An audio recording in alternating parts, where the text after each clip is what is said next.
예, 오늘 우리가 나눌 강의 제목은 은혜를 입은 쉼, 테바 안에서 다시 나타라는 제목입니다. 지난주 우리는 베레시트를 통해서 하나님이 시작하신다는 것을 살펴보았습니다. 그리고 오늘 노아 토라 보셔는 그 시작이 어떻게 심판 속에서도 보존되고 또 다시 나음되는가를 보여줍니다. 이 시간 노아 파라샤 주간에 하마콤 히브리 성서 연구소에 오신 여러분들을 진심으로 환영합니다. 자, 이제 노아 첫 문장을 살펴보도록 하겠는데 본문은 창세기 6장 8절 말씀이죠. 익히다 하시는 내용들입니다. 네, 노아 창세기 제목이 은혜를 입은 쉼, 테바 안에서 다시 나타나는 제목입니다. 자, 본문 6장 8절이죠. 그러나 노아는 여호와께 은혜를 입었더라고 합니다. 베노ach 마짜헨 베 에이네이 아도나이라고 하고 있죠. 이 한 문장이 어둠 속에 비추는 빛입니다. 사람들은 하마스, 즉 폭력과 타락으로 온 땅을 가득 채우고 있지만 그 가운데 노아라는 사람이 은혜를 입었습니다. 오늘 강의의 큰 줄기는 이겁니다. 첫 번째, 노아를 뒤집어 읽으면 헨입니다. 은혜라는 헨이 됩니다. 그리고 두 번째, 테바입니다. 테바는 방주이면서 태부아와 연결되어 있습니다. 태부아는 입술의 열매, 또 생산물의 공간입니다. 그리고 세 번째, 마불, 홍수는 끝이 아니라 새로운 생산을 하기 위한 정화의 과정이라는 것입니다. 그리고 네 번째, 언약이라는 캐셔트 무지개는 하나님이 기억하시는 언약의 징표입니다. 그리고 다섯 번째, 바벨은 인간이 자기 이름을 세우려는 구조를 말하고 있죠.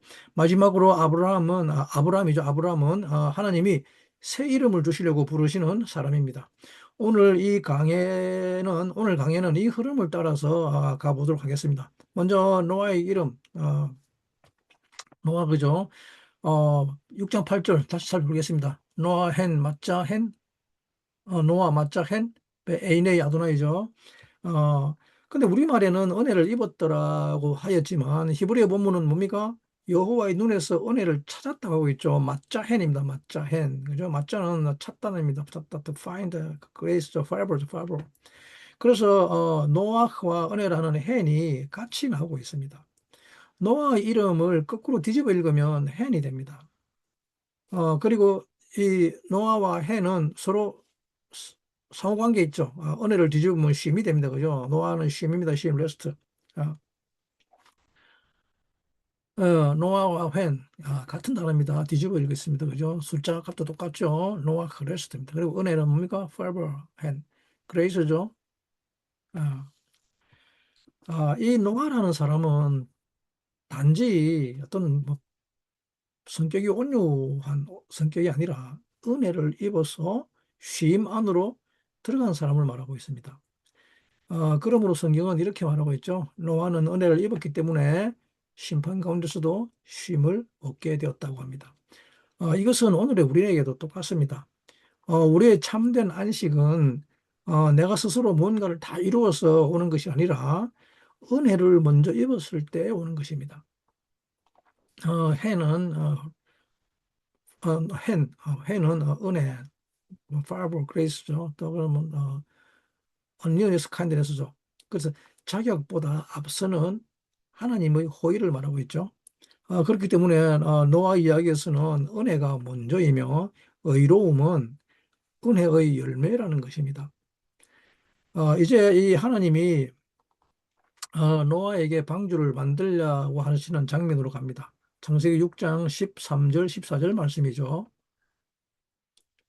네, 하나님이 노아에게 이르시되 모든 혈육 있는 자의 강포가 땅에 가득하므로 그 끝날이 내 앞에 이르렀으니 내가 그들을 땅과 함께 멸하리라. 너는 잣나무로 너를 위하여 방주를 짓되 그 안에 칸들을 막고 역청으로 그 안팎에 칠하라고 하고 있죠. 바요메르 엘로힘 레노아 캐치 콜 바살 바 리프네 키 말레 하에레츠 하마스 미프네햄 베히네니 어, 마, 마시히탐 at 하이리츠, 아세, 레크, 레카, 테바, 에제이 고펠, 키님, 타, 아세, 앳, 하테바, 베, 카파르타, 오타흐, 미바이트, 우, 미후츠, 바, 고펠, 라고 하고 있습니다. 칼라로 칠해낸 부분들이 오늘 살펴볼 단어들입니다. 하나님께서 어떤 언어 유희를 하고 계시는지 우리 살펴볼 것입니다. 14절에 너는 너를 위하여 자 고페르나무, 고페르나무죠. 방주를 만들려고 합니다. 히브리어로 이 테바를 보통 방주라고 우리 번역했지만 사실은 이 방주 테바는 단지 어떤 배 한 척을 말하는 게 아닙니다. 이 방주 테바는 어, 젓는 노가 없습니다. 예. 전통적으로 테바는 몸을 감싸는 상자랍니다. 또는 말씀을 담는 그릇, 보호하는 구조라는 의미로 읽혀집니다. 여기에 테보아라는 것을 함께 보면 더 풍요로워집니다. 테보아는 테바에서 파생한 단어인데 테보아는 파생하자면 you shall come입니다. you shall come. 너는 올 것이다는 뜻입니다. shall come. 그리고 테보아는 또 어떤 뜻이 있는가 하면 산출물입니다. 산출물. 프로덕트 또는 yield이라는 뜻을 가지고 있는데 이때의 수확물은 어떤 단순한 수확이나 산출물이 아니라 어, 프로덕트 오브 립스를 그래가지고 입술의 열매랍니다. 입술의 열매. 우리 입술의 열매가 우리의 입술이 에레츠 땅에서 노동으로 낳아낸 열매를 말합니다. 그러므로 이 태부화는 놀라운 비밀이 숨겨져 있죠. 다시 생명을 이어가는 생산의 결과라는 뜻이죠. 그러면 이 방주라는 태바는 어떻게 봐야 하는가 하면 태바는 방주이면서 또 태부아와 연결된 생명을 낳고 다시 낳게 하는 어떤 생선의 공간이란 말입니다. 하나님은 노아에게 단지 숨을 곳을 준 것이 아니라 거기서 다시 낳을 곳, 다시 열매를 맺을 자궁 같은 공간을 주신 것이었죠. 그래서 하나님이 노아에게 방주로 들어가라고 하셨을 때 그 명령은 단지 도망쳐라가 아니라 새 창조의 장 안으로 들어오라. 어, 새 태부화가 시작될 그 자리로 들어오라는 초청인 것이죠. 여기에서 방주를 만들려고 노를 위해서 방주를 만들려고 합니다. 노. 잘 기억하셔야 됩니다. 노를 위해서입니다. 노를 위해서. 그 재료가 되는 고페르가 중요하게 들어오고 있죠. 고페르. 14절에 고페르로 엣지 고페르죠. 엣지 고페르, 엣지 고페르. 그래서 방주의 안과 밖을 카파르를 하러 갑니다. 고페르로. 가파르로 방주를 짓고 고페르로 카파르 하라 그럽니다. 이때 고페르는 단순한 나무 이름이 아닙니다. 이 고페르는 카발라적으로는 상승하는 영입니다. 즉, 스피릿 오브 에볼루션입니다. 자유의지가 위를 향해서 상승하게 하는 재료입니다. 하나님은 노아에게 하마스로 온 땅이 내려앉은 이 세계 안에서, 세계 가운데서 위로 상승하는 구조를 만들게 하십니다. 그리고 이어서 하나님은 방주 안팎을 역청으로 칠하라고 하고 있는데, 너는 그 안팎에 역청을 칠하라고 하고 있죠. 아사타, 바테바, 카파르타, 너는 칠하라. 오타카 그 방주를 미베이트 후츠 바깥 안과 바깥으로 그죠? 바코페르 그 역청으로 여기서 칠하라라는 단어가 카파르와 연결되어 있는 게 코페르입니다. 언어 유희입니다. 언어 유희 그죠? 카파르 코페르 동사로 쓰면 칠하다지만 명사로 쓰면 역상입니다. 역청입니다. 역청 그죠? 카파르는 덮다, 가리다, 뭐 속죄하다는 의미를 가지고 있는데 코페르는 자 위로 상승하는 재료로서 상승하는 상징성을 가지고 있죠. 그리고 코페르 카파르는 덮고 보호하는 행위, 즉 속죄와 보존의 의미입니다. 이 둘을 우리가 같이 보게 되면 방주는 바로 심판의 물 위에서 코페르 떠오르는 상승의 공간이며 또 카파르 덮임 안에서 우리의 자유의지의 영이 하나님을 향해서 항상 위로 올라가도록 보호받는 구조가 됩니다. 그렇기 때문에 이 코페르와 카파르는 소리상으로도 연결되어 있어가지고 상승과 덮임이 하나의 구조 안에 들어있음을 암시하고 있죠. 방주는 심판을 피하기 위한 상자가 아니라 위로 향하게 하는 즉 영적 구조이며 그 안에서 생명이 보존되고 다시 생산되는 태부화되는 공간입니다. 정리하자면 테바는 단지 그냥 하나의 배가 아닙니다. 태반은 보존의 그릇이면서 그것은 태부와 곧 열매를 낳게 하는 생산의 공간이란 말입니다. 그 고페르라는 재료 위에 카파르의 덮임이 더해져서 방주는 심판의 물 위에서 위로 떠오르는 상승의 구조가 됩니다. 하나님은 노아에게 단지 숨으라고 하신 것이 아니라 태바 안에서 다시 낳고 열매 맺을 새 삶으로 들어오라고 부르신 것이었습니다. 자, 이제 이어서 홍수가 시작되는 장면으로 가보겠는데, 본문 7장 10절에서 12절 말씀이죠. 참 중요한 말씀이죠. 레카, 너를 위해서, 방주는 누구를 위해서 짓습니까, 방주는? 나를 위해서 짓습니다. 여러분들을 위해서 짓습니다. 테바를, 그리고 고페르와 카파르죠, 코페르죠. 역청으로 그 방주를 카파르 칠하라고 하고 있는데, 자, 이게 대부화죠, 대부화. 우리의 입술의 말입니다. 우리의 입술. 말이 나내는 열매입니다. 자, 잘 기억하시기 바랍니다. 자, 그리고 코페는 뭡니까? 스피릿 오브 엘리베이션이죠, 엘리베이션. 자, 그리고 창세기 10장, 7장 10절, 12절 홍수인데, 7날 후에 홍수가 땅에 덮이니라고 있죠. 노아 600세에 된 해랍니다. 홍수가 나는 때가. 두 번째 달 17일에 큰 기품의 샘들이 터지며 하늘의 창들이 열려 40일 밤낮으로 비가 땅에 쏟았다 하고 있죠. 바예히 리슈바트 하야밈 우메이 하마불 하유 알하 에레츠 베샤바트 시시 메오트 셔나 레 하야노아 노아의 삶 600세 되던 해라 그랬는데 600세 되던 해. 그리고 뭡니까? 하데시 셰네이 두 번째 달 하시와 17일 날에 아싸 17일 날에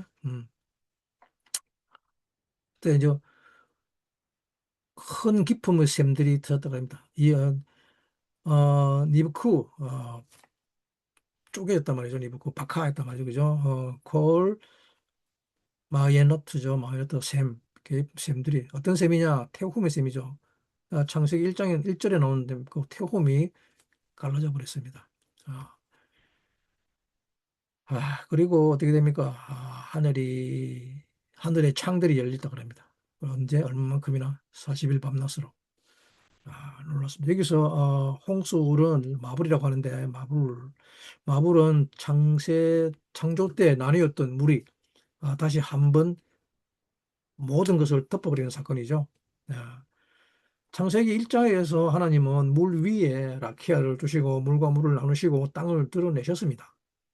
하지만 인간의 폭력과 부패가 땅을 가득 채우자 하나님은 마블로 그 구조를 다시 뒤엎어 버리십니다. 그러므로 홍수는 다름 아닌 창조 질서의 역전이란 말입니다. 이 홍수는 그해 두 번째 달 17일에 발생합니다. 노아 600세 되던 해. 그러나 우리가 기억해야 하는 게 뭐냐 그러면 하나님의 심판은 파괴로 끝나지 않는다는 것이죠. 파괴가 아니라 정화라는 것입니다. 정화. 두 번째 달은 뭡니까? 호데시 샤나? 새롭게 변화되는 해죠. 변화를 추구하는 시간입니다. 리뉴얼 된다, 그죠? 새롭게 변화한다는 말입니다. 그리고 그 시간은 또 맹세의 시간이기도 합니다. 그렇기 때문에 마불은 그 안에 이런 메시지를 담고 있죠. 마불은 어근이 야발입니다, 야발. 마불이 홍수인데 야발이 어근입니다. 야발은 데려오다, 이끌다, 운반하다, 안내하다, 씻어내다, 무엇이 되도록 하다. 어, 되도록 무엇이 되도록 안내하다는 뜻입니다. 자, 놀라운 메시지가 숨어 있는 게 마블입니다.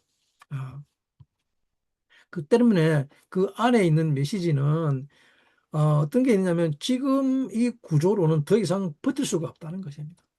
그래서 왜곡된 것들을 한번 씻어내야 한다는 뜻이죠. 그렇게 할 때 새로운 생산, 새로운 태부화가 가능하다는 뜻인 것이죠. 즉 홍수라는 마블은 끝이 아니라 태바 안에 이 새 열매를 위해서 낡은 씨앗을 씻어내는 과정이라는 말입니다. 그리고 노아와 그의 가족은 홍수로 말미암아 그 방주 안으로 들어갑니다. 정한 짐승과 부정한 짐승들이 둘둘씩 짝을 져서 들어가고, 그리고 그 방주 안에서 장기간 머무르게 되죠. 오늘 살펴볼 말씀은 또 뭡니까?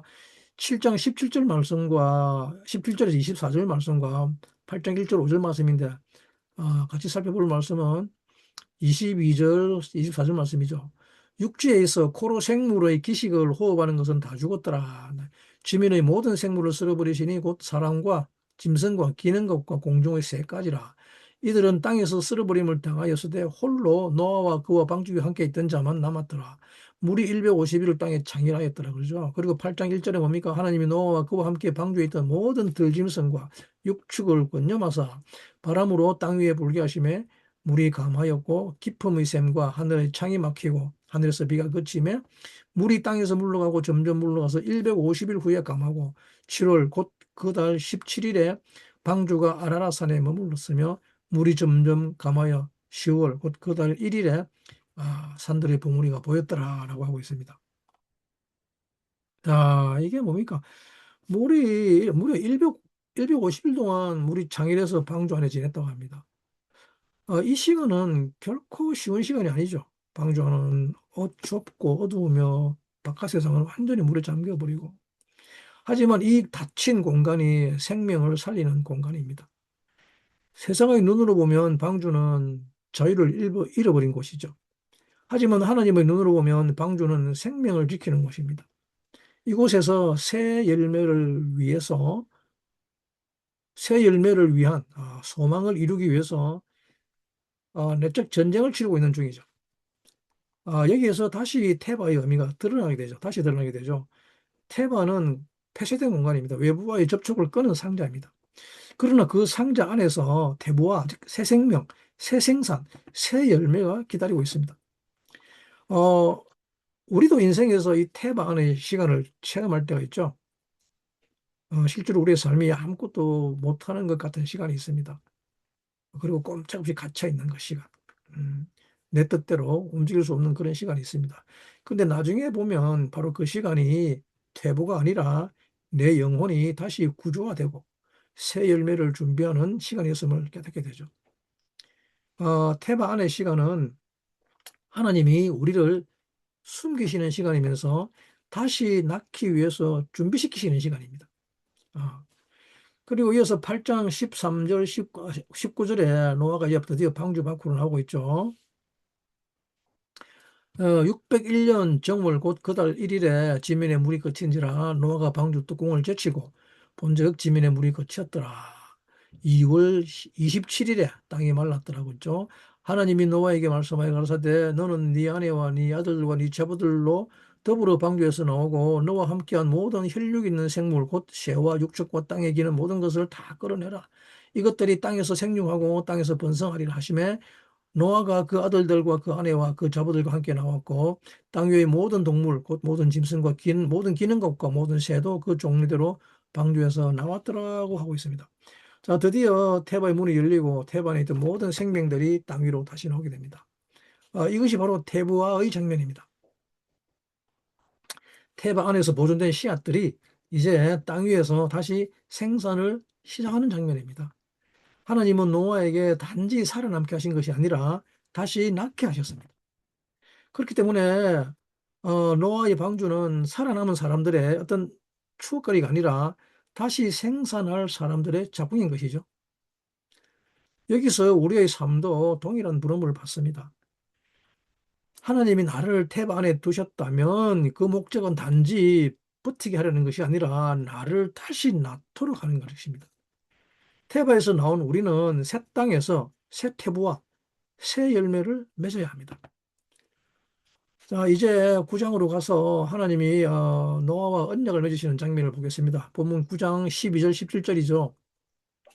예, 하나님이 가라사대 내가 나와 너희와 및 너희와 함께하는 모든 생물 사이에 영세까지 세우는 언약의 증거는 이것이라. 내가 내 무지개를 구름 속에 두었나니 이것이 나의 세상과의 언약의 증거니라. 내가 구름으로 땅을 덮을 때 무지개가 구름 속에 나타나면 너와 나와 내가 너희와 너와 내가 나와 너희와 및 혈기 있는 모든 생물 사이의 내 언약을 기억하리니 다시는 물이 모든 혈기 있는 자를 멸하는 홍수가 되지 아니할지라. 무지개가 구름 사이에 있으리니 내가 보고 나 하나님과 땅의 무릇 혈기 있는 모든 생물 사이에 된 영원한 언약을 기억하리라. 하나님이 노아에게 또 이르시되 내가 나와 땅에 있는 모든 생물 사이에 세운 언약의 증거가 이것이라 하셨더라고 하고 있습니다. 캐세트죠. 언약의 증거. 내가 구름 속에 내 무지개를 뒀다. 내 무지개. 캐셔티입니다. 캐셔티. 캐셔티. 여기서 무지개라는 단어가 캐셔트죠. 캐셔트. 캐셔트는 어떤 무지개처럼 아름다운 달이기도 하지만 원래는 활을 뜻하는 단어입니다. 활을. 보입니다. 활은 어떤 도구입니까? 탱탱하게 당겨준 긴장 상태죠. 그죠? 그리고 그 긴장이 화살을 앞으로 날리는 힘이 됩니다. 그러니까 캐셔트라는 말은 바로 이 긴장과 에너지의 상징이라는 말이죠. 노아 언약에서 하나님은 이 캐셔트를 하늘에 걸어두셨습니다. 그 의미를 우리는 이렇게 살펴볼 수 있습니다. 첫 번째, 심판의 방향 전환이라는 것이죠. 본래 활은 심판을 향한 도구입니다. 하지만 하나님은 이제 그 활을 더 이상 홍수 심판을 향해서 쏘지 않겠다고 약속하시죠. 활은 여전히 하늘에 있지만 심판 대신에 소망을 가르치는 표지가 됩니다. 두 번째, 긴장 속의 언약을 말하고 있죠. 역사와 우리 삶은 여전히 긴장 속에 있습니다. 죄도 있고 고통도 있고 또 완성되지 않는 부분들이 많습니다. 그러나 그 긴장은 이제 파괴를 향한 긴장이 아니라 캐세트, 즉 새 생명의 소망의 완성을 향한 긴장이라는 말입니다. 하나님은 이렇게 말씀하십니다. 이 긴장 속에서도 나는 약속을 붙들고 있다는 것이죠. 그리고 세 번째는 소망의 완성을 위한 메시지인 것이죠. 캐세트는 모든 것이 끝났다는 평온한 표지가 아닙니다. 아직 완성되지 않았지만 끝까지 약속을 지키겠다는 언약의 메시지인 것입니다. 심판의 활이 언약의 무지개로 바뀐 것이었죠. 캐세트가 활이라는 사실은 언약이 긴장이 없는 평화가 아니라 긴장 속에서 소망을 완성해가는 약속임을 보여주고 있습니다. 하나님은 여전히 화를 내려놓지 않으셨습니다. 다만 그 화를 심판이 아닌 언약의 표지로 바꾸셨습니다. 이것이 무지개의 신학적 깊이입니다. 무지개는 그냥 예쁜 풍경이 아닙니다. 그것은 활처럼 당겨진 팽팽한 줄의 긴장 속에서 하나님이 심판 대신 소망을 선택하셨다는 표지인 것입니다. 우리의 인생과 역사는 여전히 긴장되어 있지만 그 긴장은 이제 파괴를 향한 긴장이 아니라 약속이 이루어질 때까지 견디는 소망의 긴장이라는 것입니다. 캐셔트는 바로 그 언약의 메시지를 하늘에 걸어둔 하나님의 사인입니다. 내가 이 캐셔트를 볼 때마다 나와 너희 사이의 언약을 기억하겠다는 노아 언약은 다름 아닌 하나님이 세상을 다시는 홍수로 멸하지 않겠다는 약속인 것이죠. 여기서 중요한 두 가지는 먼저 기억입니다. 기억 자카르인데 하나님은 바로 이 언약을 기억하시는 분입니다. 인간의 생산과 실패 속에서도 하나님은 여전히 기억하시는 분입니다. 두 번째는 태부화입니다. 입술의 열매라는 태부화인데 이 언약은 새 땅에서의 열매 맺는 삶을 위한 안전장치입니다. 하나님은 말씀하십니다. 두려움 속에서 살지 말고 나의 언약을 기억하며 심으라고 하십니다. 나는 이 땅의 태부화를 다시는 홍수로 지어버리지 않겠다고 하십니다. 무지개는 단지 아름다운 풍경이 아니라 자카르와 태부화의 약속인 것입니다. 하지만 여기서 이야기가 완벽하게 끝나지 않죠. 9장 20절, 20절, 23절 말씀인데 캐셔트죠. 캐셔트. 자, 캐셔트는 소망하는 형상을 완성하는, 이루는 것이죠. 그게 무지개의 뜻입니다. 자, 9장 20절, 23절 노아가 농업을 시작하여 포도나무를 심었더니 포도주를 마시고 취하여 그 장막 안에서 벌거벗은지라. 가나안의 아비 함이 그 아비의 하체를 보고 밖으로 나가서 두 형제에게 고하매 셈과 야벳이 옷을 취하여 자기들의 어깨에 메고 뒷걸음질 쳐 들어가서 아비의 하체에 덮었으며 그들이 얼굴을 돌이키고 그 아비의 하체를 보지 아니하였더라.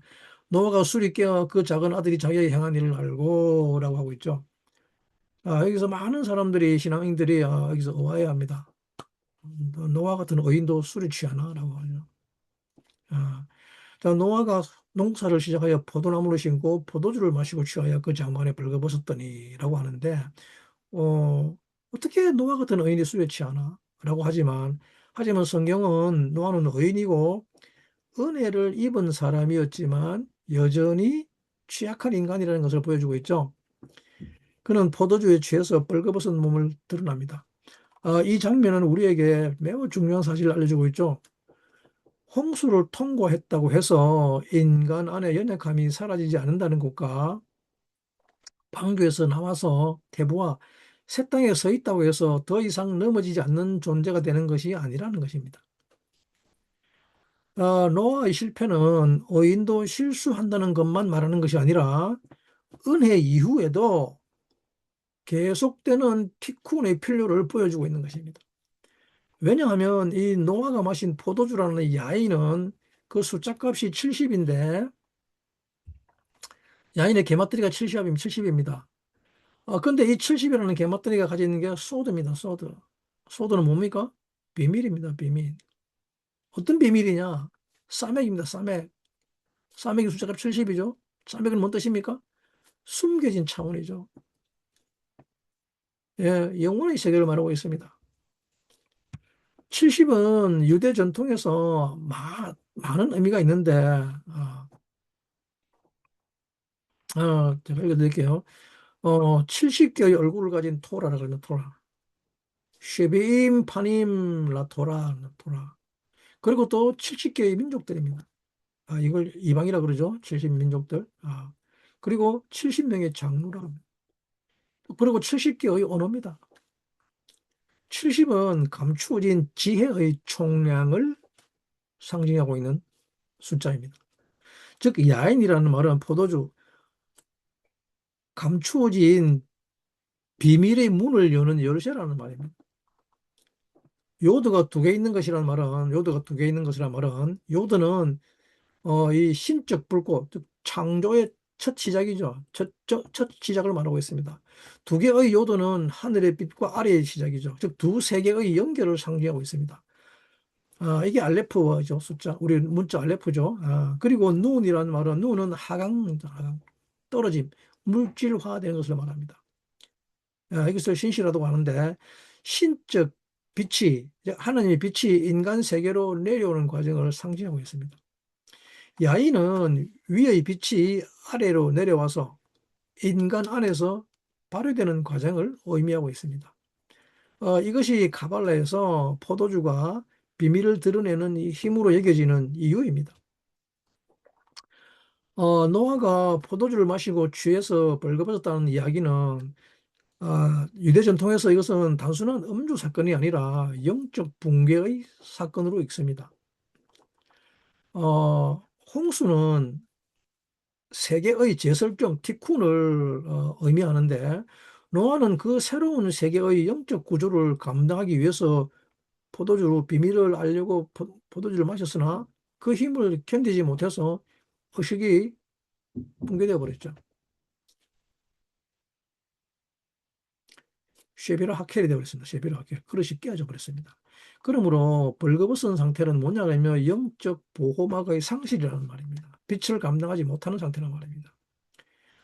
어, 카발라에서는 포도주를 이 오를 빛의 상징으로 보는데 왜냐 그러면 노아는 그 빛을 너무 강하게 받아서 그 자아가 무너지고 자기 내면에 노아의 내면에 있는 가장 낮은 층위가 드러난 상태를 말하고 있죠. 야인의 마지막 글자 누는 하강을 말하는데 즉 높은 차원의 비밀이 인간의 낮은 차원으로 내려오면 혼란이 발생하는데 노아는 그 하강을 견디지 못해서 붕괴된 것이었죠. 셈, 함, 야벳의 반응은 이 세 가지 인간의 유형을 상징하는데 함은 타인의 약점을 드러내는 자, 즉 하강된 의식을 말하고 있으며 샘과 야벳은 덮어주는 자죠. 상승된 의식을 나타내고 있습니다. 즉 노아의 취함은 우리 인간 의식의 새 층위가 나란히 드러나는 장면이기도 합니다. 카발에서 포도주는 단순한 음료가 아니라 빛을 저장하는 장소로 여깁니다. 포도는 감추어진 빛입니다. 어, 포도 껍질 속에는 감추어진 즙은 숨겨진 빛을 상징합니다. 오르 하가누즈라고 하는데 발효는 다름 아닌 이 빛의 변형인 것을 말하고 있죠. 발효는 빛이 형태를 바꾸어서 인간에게 접근하는 과정을 말합니다. 포도주는 드러난 빛이란 말입니다. 그렇게 포도주가 되면 감추어진 것이 드러나듯 영적 지식도 특정한 계기를 통해서 드러나게 됩니다. 그래서 탈무드에서 말하기를 뭐냐면 야인이 들어가면 비밀이 나온다고 하는 거죠.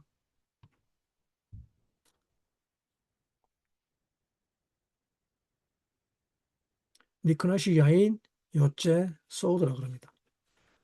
야인과 소드의 게마트리가 같은 숫자 값을 가지고 있는 이유입니다. 그리고 사맥고 연결되어 있죠. 즉 포도주는 빛을 드러내는 매개체라는 말입니다. 카발라는 술을 다음과 같이 보고 있는데 술은 인간의 의식을 확장시키는 도구입니다. 그래서 적정한 양의 술은 의식의 경계를 느슨하게 해서 감추어진 내면을 드러나게 합니다. 이것이 바로 비밀이 나온다는 말의 뜻이죠. 그러나 과도한 술은 의식을 붕괴시켜 버리죠. 빛이 너무 강하면 그릇이 깨어지듯 셰비라 다킬림 하듯이 술도 과하면 자아의 그릇이 깨어져서 혼란이 발생하죠. 지금 노아가 바로 이 상태에 빠진 것이었습니다. 술은 자기 진짜 자아를 드러내게 합니다. 카발라에서 술을 네페시를 드러내는 촉매로 보기 때문에 네페시는 우리 인간의 본능적 자아죠. 즉 술이 들어가면 가면이 벗겨지고 숨은 성향이 드러나게 되는 거죠. 노아는 이 새로운 세계의 무게를 견디지 못했습니다. 홍수 이후 노아는 새로운 창조 질서에 책임을 짊어졌는데 홍수라는 거대한 트라우마 이후에 노아는 이 새로운 역할과 정체성을 받아들여야 하는 상황이었습니다. 하지만 노아는 이 부담을 감당하기 위해서 그 비밀의 빛인 야인을 마셨지만 그 빛이 너무나 강했기 때문에 그 의식이 붕괴되어 버렸던 것이죠. 자, 그래서 노아의 벌거벗음은 영적 심리 상태의 노출을 말하고 있는 것입니다. 벌거벗음이란 단순히 신체적 노출이 아니라 무의식의 노출이라는 말입니다. 가장 원초적인 자아, 네페시가 표면으로 올라온 것이었습니다. 술은 영적 위험성을 동반합니다. 카발라는 술을 빛이 강한 독으로 보기 때문에 잘못 다루면 파괴적이라고 경고하고 있습니다. 이것은 오늘의 우리도 마찬가지죠. 어, 우리는 은혜를 입었지만 여전히 넘어질 수 있는 사람이란 말입니다. 그래서 함께하는 공동체가 필요한 것이죠. 이게 크리스천들에게 술을 금지하는 이유입니다. 아무 비밀이나 궁금하다고 해서 이것저것 마구잡이로 마셨다가는 의식이 붕괴되어서 벌거벗게 되기 때문입니다. 노아가 포도주에 취해서 벌거벗음을 보고 함은 밖으로 나가 말하죠. 반면 셈과 야벳은 옷을 어깨에 메고 뒷걸음으로 들어가서 아버지의 벗은 몸을 덮습니다. 이 장면은 우리의 두 태도를 보여주고 있죠. 함은 부끄러움을 드러내고 퍼뜨리는 태도죠. 셈과 야벳은 부끄러움을 덮고 보호하는 태도입니다. 그럼 이때 우리 크리스천과 교회 공동체는 어떤 쪽이어야 합니까? 여러분들의 공동체가 실패를 즐겨 말하는 공동체인가요? 아니면 연약함을 사랑으로 덮어주는 공동체입니까? 이 구절은 테바와 테부와 모델에서 보면 테부와 공동체는 서로를 보존하는 그릇이죠. 예, 이것을 사도 바울은 갈라디아서 6장 1, 2절에서 말씀하고 있죠.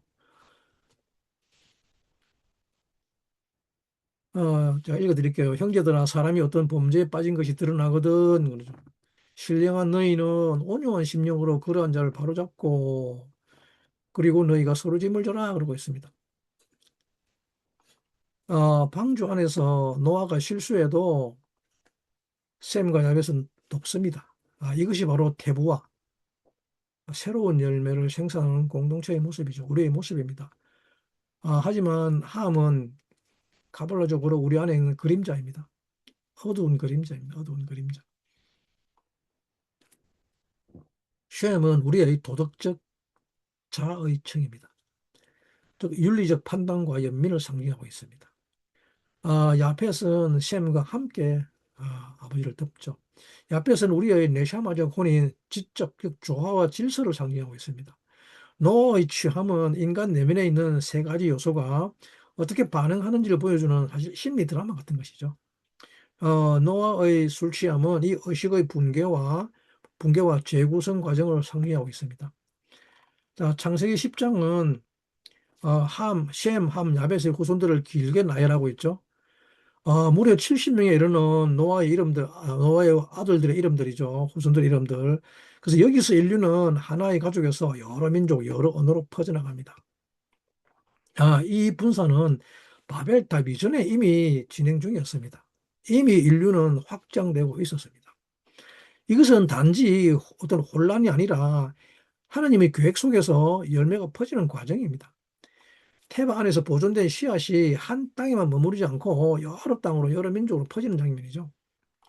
자, 이어서 우리는 11장 1절 4절을 보겠는데, 자, 여기서 제가 빠뜨린 것 같은데, 여기 있군요. 11장 1절 4절. 온 땅이 한 언어와 한 말을 사용하더라. 자, 우리가 성읍과 탑을 쌓아 우리 이름을 내고 온 지민의 흩어짐을 면하자라고 하고 있는데, 음, 자, 이곳의 사람들은 시나을 평지에 도착한 사람들이죠. 시나을. 어린아이 상태랍니다. 시나을은 어린아이 상태. 하나님 없이 하나가 되려고 합니다. 하나님 없이 자기 이름을 세우려고 합니다. 문제는 하나님 없이 세운 이름은 무너질 수밖에 없다는 것입니다. 하나님은 그들의 언어를 혼잡하게 하시고 사람들을 온 지면에 흩어버리십니다. 이 흩으심은 벌이지만 또 동시에 자비이기도 합니다. 왜냐하면 인간의 교만한 통일은 결국은 폭력과 우상숭배를 낳기 때문이죠. 하나님은 이렇게 말씀하시는 것 같습니다. 너희 이름으로 하나 되려고 하지 말고 내 이름 안에서 하나 되라. In Christ. 바벨은 우리 인간의 태바에 대한 시도죠. 사람들은 스스로 우리를 위한 도시, 우리를 위한 탑이라는 자기 그릇을 만들려고 하죠. 하지만 참된 태바는 하나님이 설계하신 태바이기 때문에 그 안에서만 참된 생산과 보호가 가능하다는 말입니다. 이어서 11장 27절 32절인데 테라의 후예는 이러하니라. 데라는 아브라함과 나홀과 하란을 낳았고 하란은 롯을 낳았으며 하란은 그 아비 데라보다 먼저 본토 갈대아에서 죽었더라. 아브람과 나홀이 장가들었으니 아브람의 아내 이름은 사레이며 나홀의 아내 이름은 밀가니 하란의 딸이요 하란은 밀가의 아비이며 또 이스가의 아비였더라 라고 하고 있는데, 자, 이 족보는 노아 포션의 마지막 장면입니다. 자, 여기에서 아브라함 이름이 처음으로 등장합니다. 근데 왜 노아크는 족보로 끝을 낼까요? 왜 아브라함 직전에 레크레카 이전에 이렇게 길게 이름들을 나열할까요? 그것은 우리의 역사가 우연히 흘러가는 것이 아니라 하나님의 의도와 약속이 세대를 따라 이어지고 있다는 것을 보여주고 있는 것이죠. 노아의 은혜와 셈의 계보, 그리고 분산된 열국과 바벨의 교만, 이 모든 뒤에는 이 뒤에서 하나님은 한 사람, 아브라함을 부르실 준비를 하고 계신다는 것이죠. 노아크 포쇼는 아브라함 레크레카 포션을 향한 테바에서 테부아로, 테부아에서 다시 부르심으로 가는 다리인 것이죠. 마지막으로 오늘의 말씀을 신약과 연결해 보겠습니다. 6장 갈라디아서 6장 1, 2절인데 조금 전에 우리가 살폈죠. 형제들아, 사람이 만일 무슨 범죄한 일이 드러나거든 신령한 너희는 온유한 심령으로 그러한 자를 바로잡고 네 자신을 돌아보아 너도 시험을 받을까 두려워하라고 하고 있죠. 그리고 6장 2절에 뭐랍니까? 너희가 서로 짐을 지라 그리하여 그리스도의 법을 성취하라고 합니다. 이 구절을 노아크 포션의 테바와 테부아의 구조와 연결하게 되면 테바 공동체는 서로의 짐을 지며 연약함을 덮어주는 공동체며 테부아의 삶은 성령을 위해서 씨를 심고 영적 열매를 거두는 삶을 보여주고 있는 것입니다. 홍수 이후 노아에게 중요한 것은 어떻게 살 것인가, 무엇을 심을 것인가였죠. 이것은 오늘의 우리에게도 마찬가지입니다. 우리는 태바 같은 교회 안에서 보호받고 태부와 같은 삶을 통해서 성령을 위한 열매를 맺어야 할 것입니다. 자, 마지막으로 오늘 결론인데 은혜를 입은 쉼이 새 생산을 연다는 것입니다. 어, 이것을 한 줄로 쭉 엮어보면 노아크를 뒤집어 읽으면 뭐가 됩니까? 헨이 되죠. 노아크 우리가 살펴봤다시피 노아라는 이름을 뒤집으면 헨이 됩니다. 그 은혜를 입은 쉼의 사람이라는 말입니다. 그래서 테바는 방주지만 테부아와 연결된 다시 낳는 생산의 그릇이라는 것이죠. 그리고 홍수라는 마불은 파괴가 아니라 새로운 열매를 위한 정화입니다. 우리를 그 새로운 열매를 맺기 위한 곳으로 우리를 이끌어가고 있습니다. 무지개라는 캐셔트는 하나님이 기억하시고 다시 생산을 허락하시는 언약의 표지입니다. 소망을 완성하기 위한 언약의 표시입니다. 노아의 취함은 은혜 이후에도 계속되는 티쿤의 필요를 보여주고 있는 것이죠. 그리고 셈과 야벳 덮어주는 공동체, 테바 공동체의 모델이죠.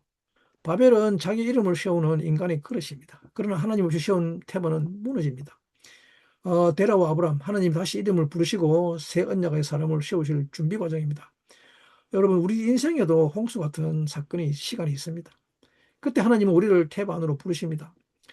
이 부름은 단순히 숨으라고만 부르시는 것이 아니라 다시 나으라고, 새 열매를 맺으라고 부르시고 있는 것입니다. 그러니까 우리의 삶이 서로를 덮어주는 삶이 되고 성령을 위해서 씨앗을 심는 그런 새로운 삶이 되기를 간구합니다. 그리고 노아처럼 은혜를 입은 쉼의 사람이 되어서 하나님의 새 시작을 함께 열어가는 여러분 모두가 되기를 간절히 바라고 간구합니다. 감사합니다.